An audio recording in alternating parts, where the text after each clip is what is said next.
Hello everybody, my name is Robert and this is Review Clue.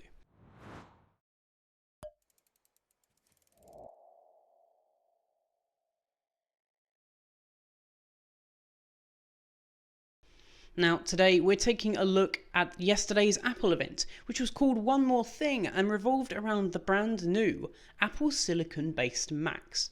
Now, if you've been following Apple and the Mac for any amount of time, you'll know that they're starting to transition away from the Intel processors of late, the i3, i5 and i7, over to a more custom approach with their ARM chip, which we're nicknaming the Apple M1.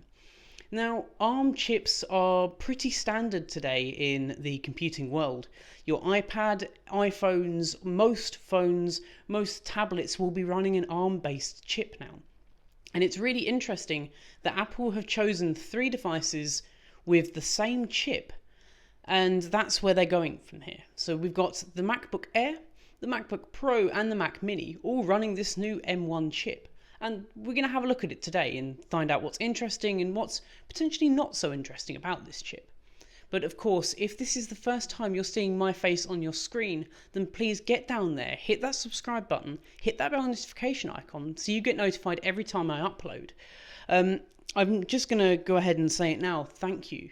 Thank you to every single one of you who subscribed. I've hit just over 1,000 subscribers now. I think I'm on like 1,030 at the time of recording this video.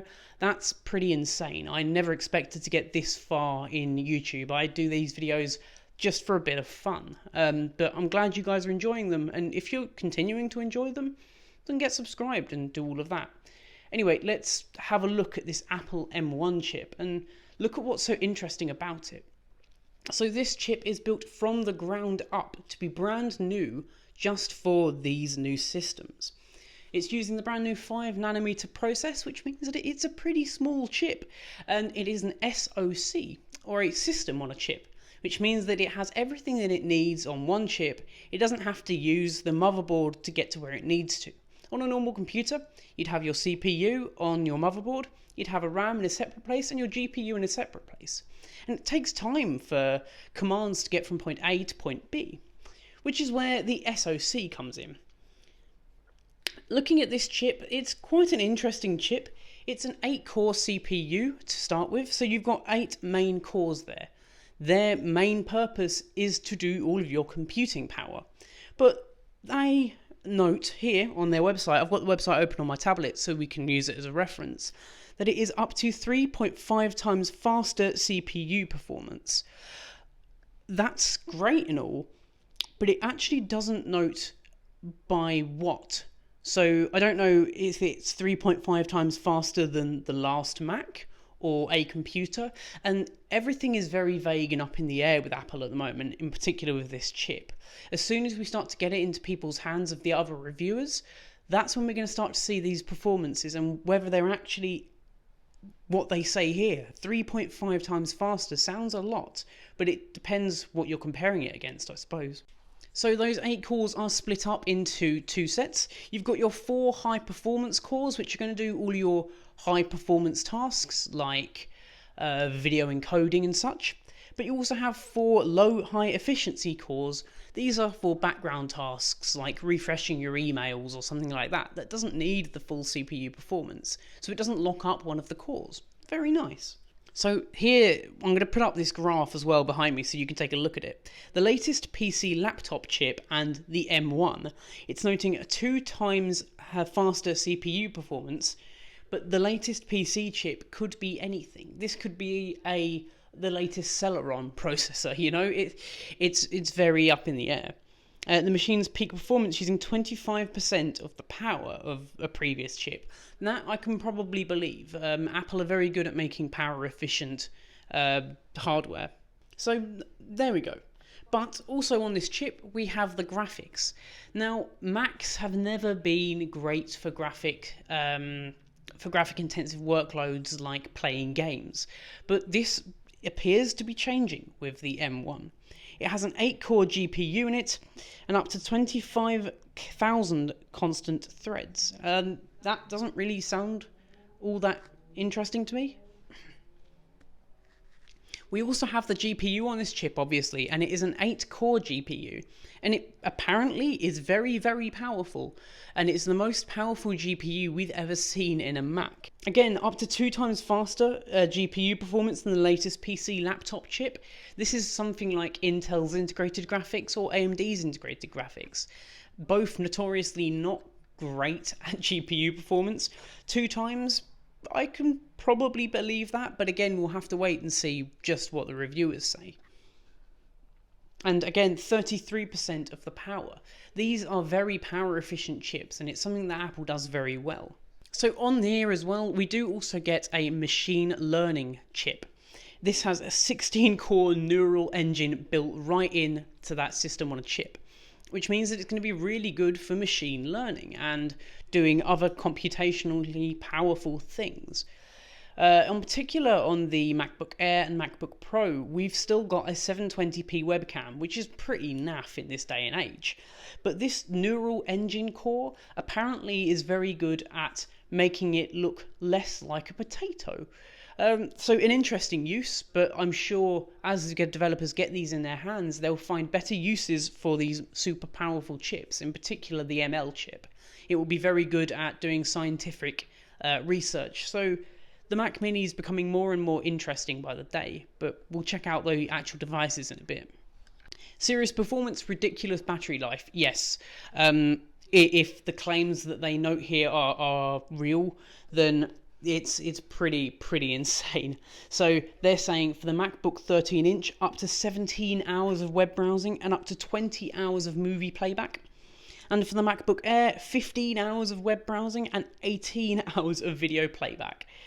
They are some pretty ridiculous numbers. That's getting to iPad level of efficiency, power efficiency. And I can believe it because they've done it with the iPad chip. They've done it with the iPhone chip. They've done it with... No, they haven't done it with the watch chip. The watch's battery life is still awful. But I can truly believe that they've done this with the MacBooks and the... Well, not the Mac Mini, because the Mac Mini doesn't have a battery. So, of course, alongside this release, we also have Big Sur, which is the new Mac release. It's their latest Mac OS release. And it's built to really work with M1 down to its last core. And of course, this is the big reason why Apple decided to do this. If you can buy in one chip and use it across all of your devices and you make it, you know what goes into it, and you know how to get every single last piece of efficiency and juice out of that chip. Whereas with the Intel chips, it's a little bit more difficult. So it's really interesting to see, but I think it does have its caveats, in particular RAM. So with this system on a chip, the RAM is also built in, which means gone are the days that you can upgrade your RAM afterwards on a Mac. You are stuck with 8 or 16 gigabytes, and it, to me, seems like a step forward, but also sounds like a step backward in some ways. You can't just go out and upgrade certain parts of the chip of your MacBook or Mac Mini. In fact, on the Mac Mini, you can't upgrade any of it anymore. Even the memory is soldered on. So it's a shame, but I think it's a step in the right direction for much more power efficient and for powerful Macs at cheaper prices. So what else can we do with the Mac? Well, with this new chip, as it's an ARM chip, we can use all of our iPhone and iPad apps, which to me seems to be blurring the lines more and more between what an iPad is and what a Mac is. It's really, really strange to see that these iPhone and iPad apps can run on the Mac, and we can also have apps like Xcode and such running on a Mac, but they will probably never be ported over to the iPad. They simply don't need to be, and it would almost certainly cause an end to the MacBook era, because everyone would just be buying iPads to do most of their work. So on that note, let's also take a look at those 3 new models and what they are. The MacBook Air starts at just $999, so $999. It comes in 3 colors, and you get with it that 7-core GPU, that 8-core CPU, and a 256 gigabytes worth of memory. There is also one up, and I'll drop it next to me there so you can see both of the models and their prices. The MacBook Pro, only the 13-inch got the brand new silicon chip, but we can start to see those with 8-core CPUs and 8-core GPUs and 256 gigabytes of memory for the starting price of $129.99. So for $300 more, you're getting a couple more cores, and you're getting a better battery as well. And the Mac Mini in particular is my interesting model here. You can start off with the 8-core CPU and 8-core GPU and 256 gigabytes of storage for just $699.